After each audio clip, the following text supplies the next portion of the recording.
Since you were a kid, you probably heard of Atlantis as a distant myth, an ancient Greek legend almost like a fairy tale for grown-ups.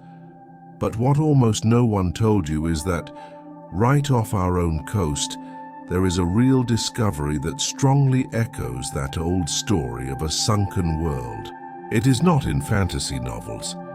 It lives in scientific papers, ocean maps, and quiet disputes between nations. While most people think Brazil's map ends at the shoreline, researchers have been revealing a very different scene. On the floor of the South Atlantic, there are giant mountains, deep canyons, and clear signs that a tropical island once existed, where we now see only open sea. This Brazilian Atlantis is not Plato's copy, but the resemblance is way too strong to ignore. And what's most surprising is that this story doesn't just affect the past.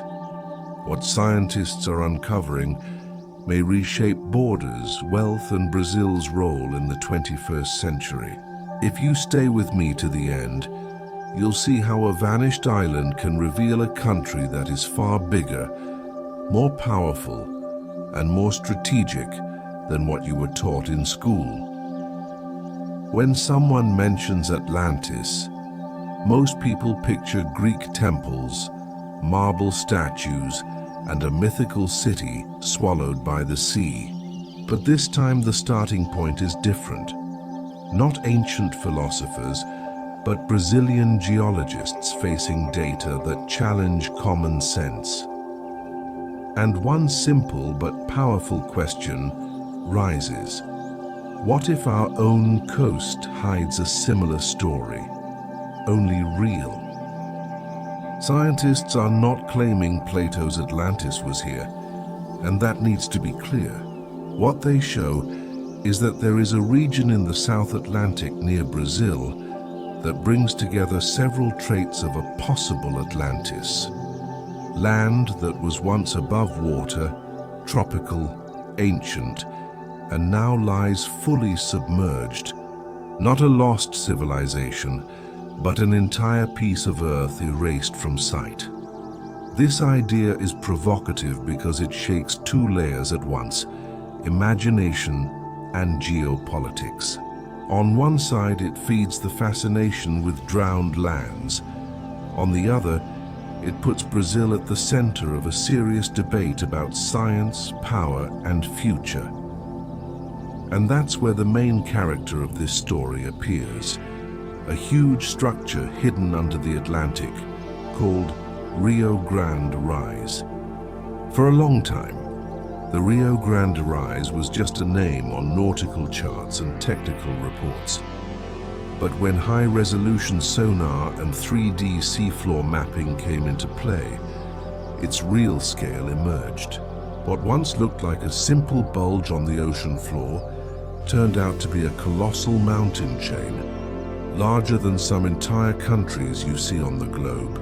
If this rise were on dry land, it would be a spectacle on its own. Peaks climbing almost 4,000 meters from the base, deep valleys, steep slopes, and canyons as impressive as many you've seen in famous documentaries. One of them, the Cruzeiro do Sul Rift, looks like a giant tear ripping across the submarine landscape, as if the crust had been split. What's most intriguing is that these shapes don't resemble a typical, flat, discrete deep-sea floor. Instead, they look like a miniature drowned continent, a once-exposed world slowly swallowed by water. As the maps showed this more clearly, a new question surfaced. How can an entire mountain country simply vanish from our maps without anyone noticing? The answer is not a single catastrophic event, but a slow choreography of Earth itself. Over millions of years, tectonic plates move, rise, sink, collide, and drift apart. The ancient island linked to the Rio Grande Rise likely formed through volcanic activity, grew, thrived as a tropical environment, and then began a slow descent toward the dark ocean depths. That gradual sinking is called subsidence. The crust where the island rested became denser and heavier, giving way millimeter by millimeter, century after century. At the same time, rain, wind, and rivers wore down rocks, carried sediments, and softened the landscape. Up-close change looked slow. On a geologic clock, it was a whole island fading from the surface. Proof of that former land sits recorded in the soil itself. Samples taken from the Rio Grande rise show clays formed in tropical climates, minerals that only develop in air-exposed settings, and rocks very similar to those we find today inland in Brazil. It's like stumbling upon scattered pages of a lost book, and each page points stubbornly in the same direction. When a geologist looks at this story, they mostly see Earth's inner workings. When a strategist looks at the same map, they see something else. Power. Beyond being a geological relic, the Rio Grande rise is a likely storehouse of resources the 21st century treats like gold. We're talking about critical minerals for batteries, EVs, solar panels, and advanced tech. You don't see these minerals in TV ads, but they're behind almost everything you use. Phones, laptops, cars, satellites, navigation systems. Controlling an area rich in them means having leverage over entire global supply chains. Add to that the potential for oil, natural gas, and a unique biodiversity, and you have a prize that goes far beyond curiosity. That's why what started as scientific curiosity quickly landed on political and economic radars. If the Rio Grande rise is internationally recognized as a natural extension of Brazil's continental shelf, the country gains the right to exploit this underwater vault. Suddenly, a Brazilian Atlantis stops being just a catchy metaphor and becomes a real territorial dispute. Even with all this, scientists keep insisting what we know now is just the tip of the iceberg, or in this case, the summit of a hidden mountain. Most of the Rio Grande rise has not been explored in detail. Many areas have never had a submersible pass-through, never had samples collected, never been filmed up close. There is a literal hidden world down there.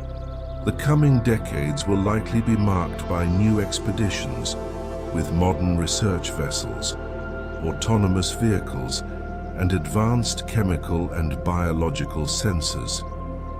Each deep dive could reveal something that changes the game.